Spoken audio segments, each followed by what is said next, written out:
We have an enemy here. Number one, don't ignore the enemy. The devil is real. He's very hidden, covered, pero nandyan yan.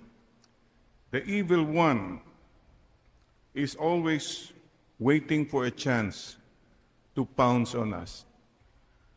Don't listen to the evil one. Magaling po siya. And don't negotiate. Sabi niya, 1 inch lang naman eh. When you give an inch, susunod na yung 1 foot. Susunod na yung 1 meter. Before you know it, you're in the sin already.